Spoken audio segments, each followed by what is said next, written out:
Hello everyone, स्वागत है students आपका हमारे यूट्यूब चैनल में। तो स्टूडेंट्स, हमने पिछली वीडियो में नॉन होमोजीनियस फ्रेडहम इंटीग्रल इक्वेशंस को विद सेपरेबल कर्नल कैसे सोल्व आउट करते हैं वो देख लिया था। तो आज ये हम क्वेश्चन लेके आए हैं जो CSIR नेट में पूछा हुआ है।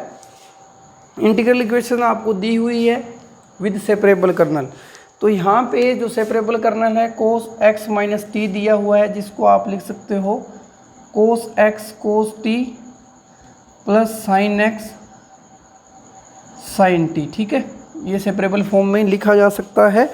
तो हमारा फर्स्ट स्टेप क्या होता है, इसको कांस्टेंट की फॉर्म में रिप्रेजेंट करना। तो इस इंटीग्रल इक्वेशन को हम लिख सकते हैं 1 प्लस लेमडा।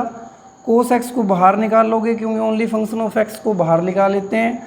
अंदर जो इंटीग्रेशन बचेगा यहाँ पे 0 से π/2 cos t y t d t plus lambda sine x बाहर आ जाता है, only function of x.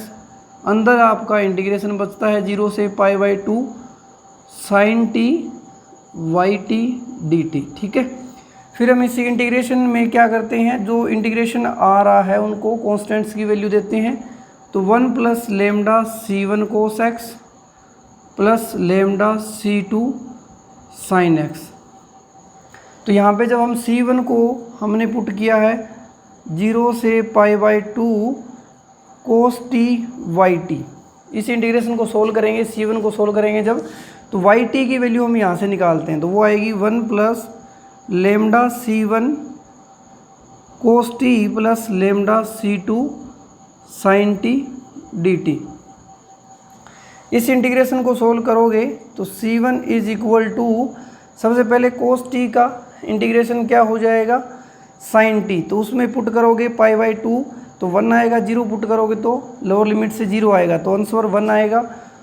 Plus lambda C1 cos square T का इंटीग्रेशन बनेगा, जिसको हम क्या पुट कर सकते हैं 0 से π/2 1 प्लस कोस 2t/2, 2 बाहर निकाल दिया है, ये फॉर्मूला होता है आपका कोस स्क्वायर टी का। ठीक है, plus lambda C2 cos t sign T, अगर 2 से डिवाइड 2 से मल्टीप्लाई कर दोगे तो ये इंटीग्रेशन बन जाएगा आपका 0 से π/2 साइन 2t dt।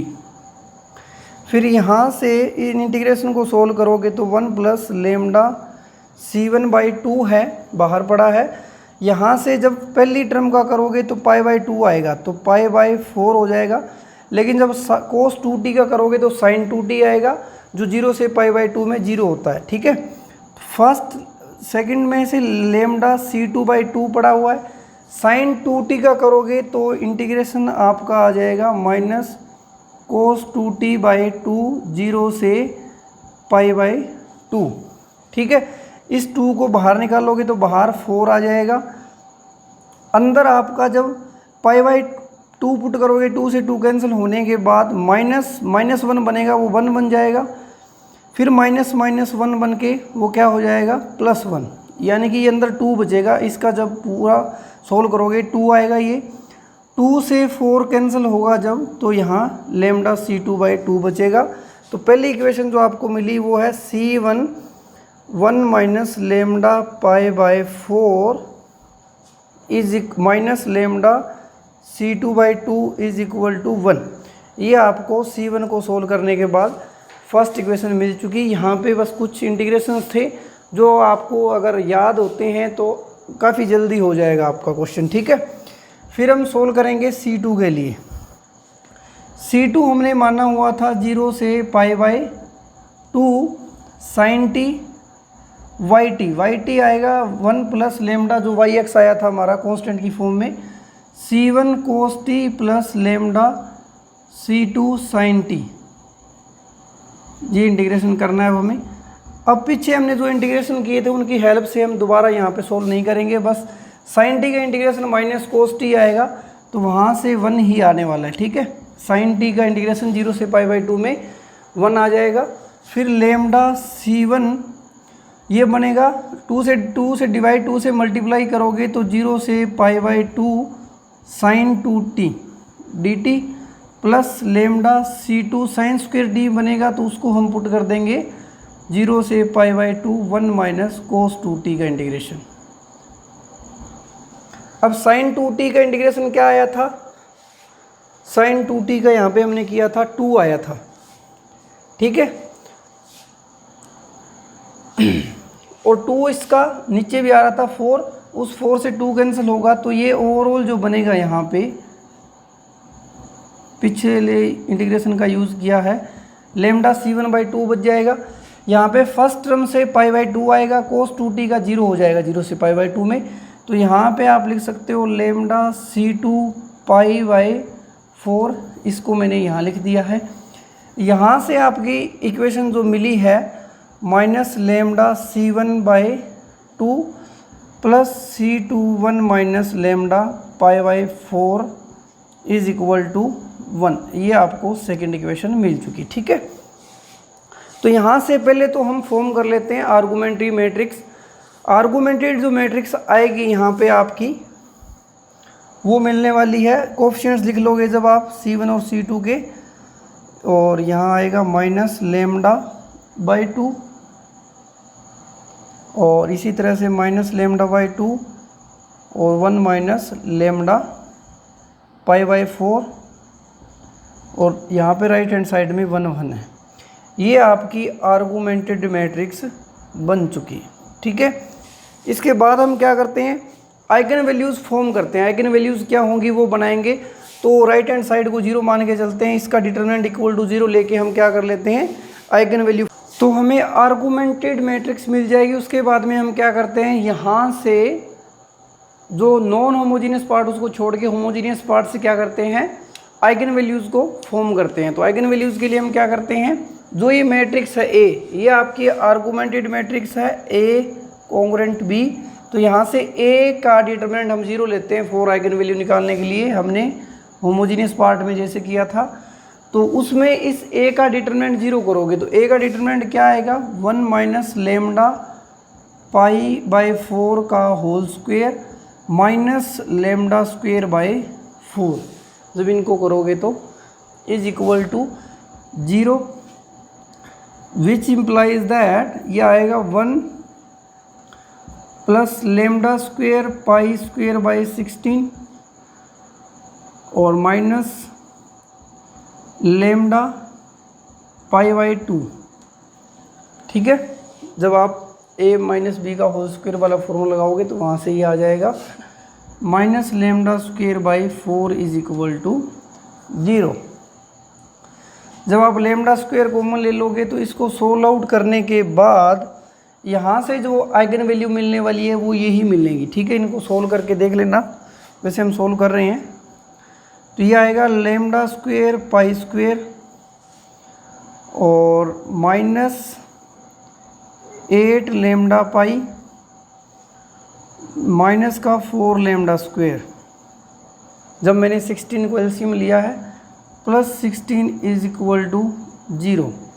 यहाँ से लेमडा स्क्वायर कॉमन लिया तो ये बचा pi square minus 4 minus 8 lambda pi plus 16 is equal to 0।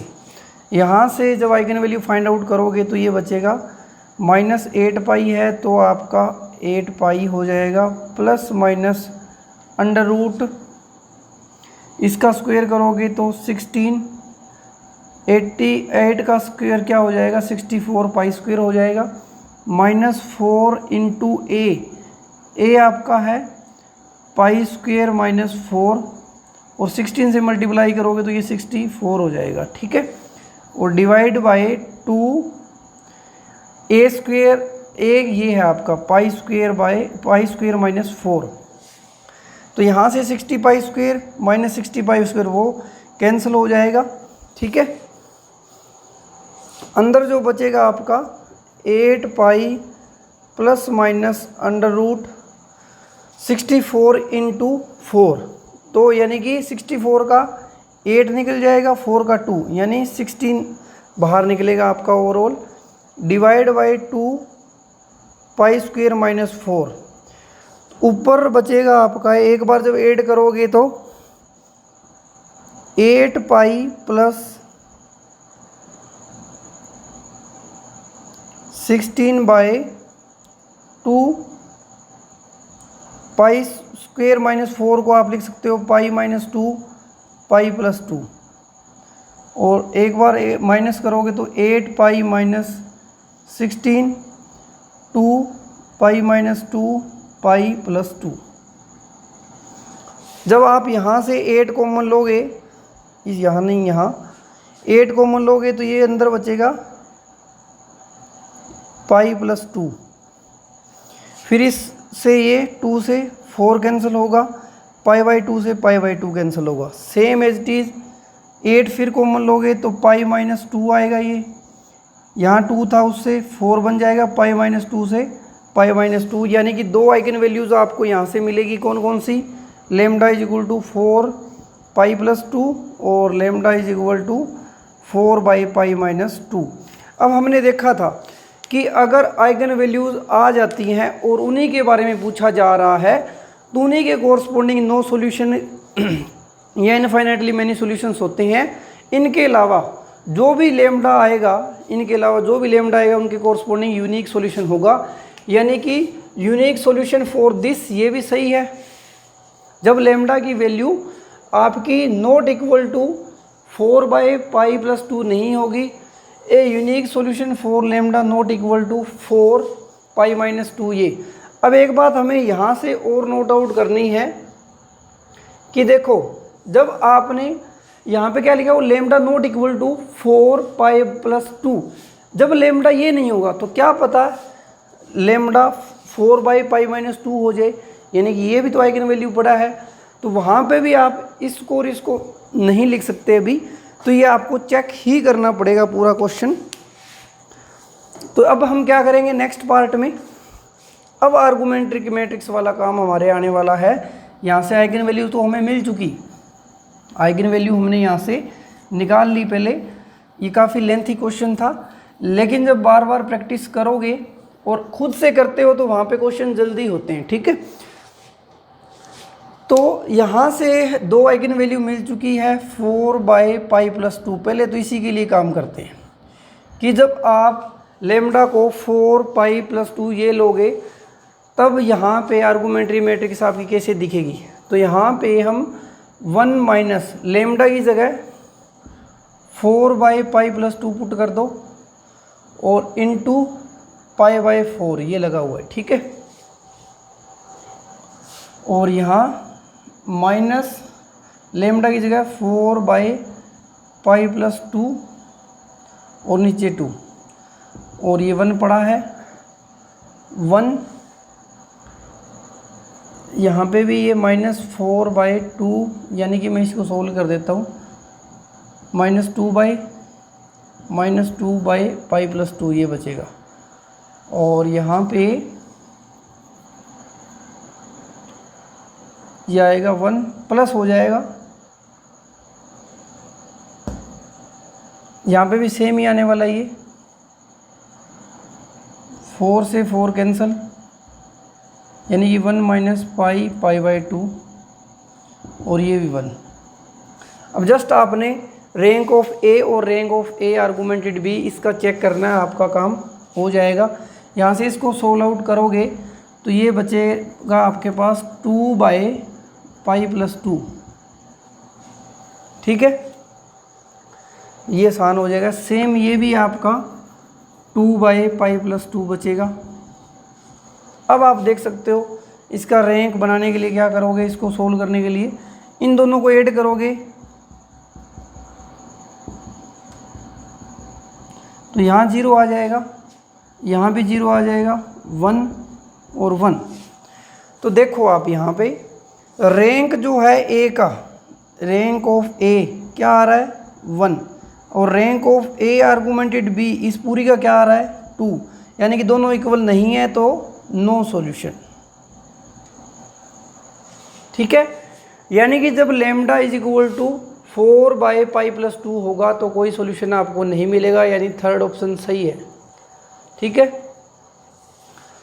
जब lambda is equal to 4 by pi minus 2 के लिए आप मैट्रिक्स बनाओगे तो यहाँ पे जब लेमडा की value 4 by pi minus 2 put करोगे तो ये आएगा 1 माइनस पाई, 4 से 4 cancel, pi upon pi minus 2, इसको जब सोल्व करोगे तो ये आएगा, ऊपर लेके जाओगे एलसीएम लेने के बाद, पाई से पाई कैंसिल, -2 बाय पाई -2, और ये -2 बाय पाई -2 और 1।